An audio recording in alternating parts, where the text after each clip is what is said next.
ஜனவரி 28 தஞ்சை மாவட்டம் கும்பகோணத்தில் வழக்கத்தை விட மக்கள் கூட்டம் அலைமோதிக் கொண்டிருந்தது. இந்திய யூனியன் முஸ்லிம் லீக் கட்சி நடத்திய மஹல்லா ஜமாத் ஒருங்கிணைப்பு மாநில மாநாட்டுக்கு தமிழ்நாடு முழுவதும் இருந்து தொண்டர்கள் குவிந்த வண்ணம் இருந்தனர். 8000 பள்ளிவாசல்களின் நிர்வாகிகள் கலந்து கொண்ட இந்த நிகழ்வில் முதலமைச்சர் மு.க. ஸ்டாலின் பங்கேற்றது மாநாட்டின் மீதான எதிர்பார்ப்பை இன்னும் கொஞ்சம் எகிர வைத்தது.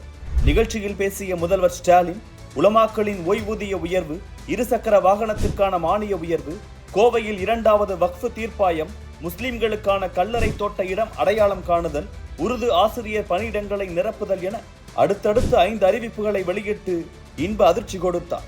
முதலமைச்சரின் பேச்சும் அறிவிப்புகளும் அடுத்த நாள் தலைப்புச் செய்தியாக மாறியது.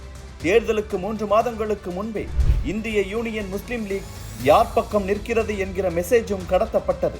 ஸ்ட்ராட்டஜிக்கலாக நடத்தப்பட்ட இந்த மாநாட்டை அன்று ஸ்ட்ரெஸ் ஃப்ரீயாக நின்று நடத்தி காட்டியவர்களில் ஒருவர்தான் ஆடுதுறை ஏ.எம். ஷாஜகான். சொந்த மாவட்டத்தில் மாநாடு நடப்பதால் கூடுதல் அக்கறை காட்டிய அவருக்குத்தான் திமுக அளித்த 2 தொகுதிகளில் ஒன்றான பாபநாசம் தொகுதியை ஒதுக்கி களம் காண வைத்திருக்கிறது இந்திய யூனியன் முஸ்லிம் லீக் கட்சி.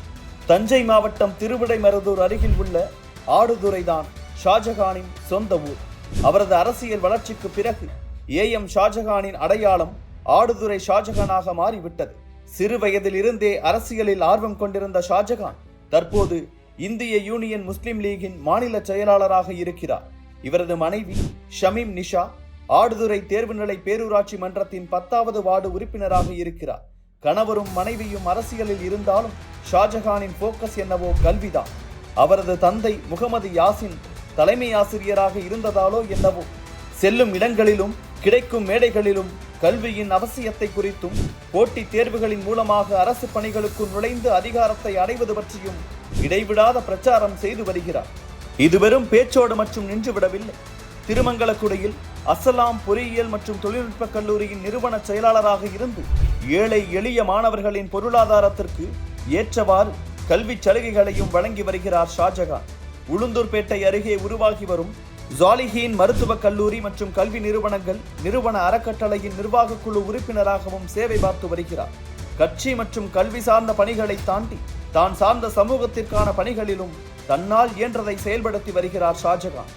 ஆடுதுறை முஹைதீன் ஆண்டவர் பள்ளிவாசலின் செயலாளராக 15 ஆண்டுகள் பணியாற்றி பள்ளியின் வளர்ச்சிக்காகவும் அந்த மஹல்லாவின் வளர்ச்சிக்காகவும் பல உதவிகளை செய்து வருகிறார்.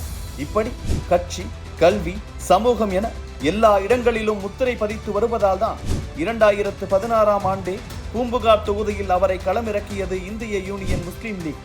ஆனால் அப்போது 20,000 வாக்குகள் வித்தியாசத்தில் அதிமுகவிடம் வெற்றி வாய்ப்பை நழுவ விட்டார் ஷாஜகான்.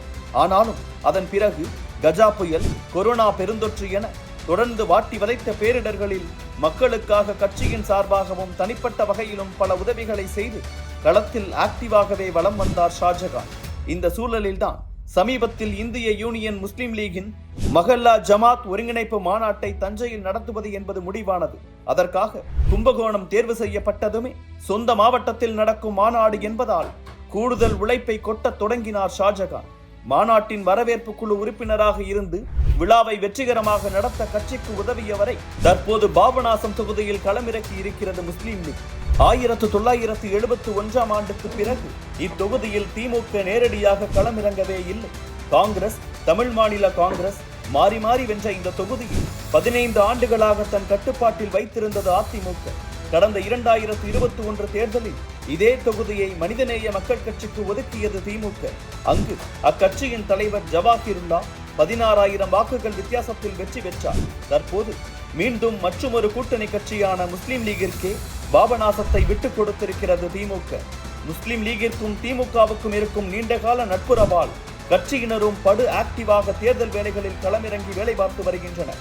அரசியல், கல்வி, கட்சி என பல தளங்களில் ஆக்டிவாக வலம் வரும் ஷாஜகான் சட்டசபையிலும் தனது முத்திரையை பதிப்பாரா என்பதை பொறுத்திருந்து பார்க்கலாம்.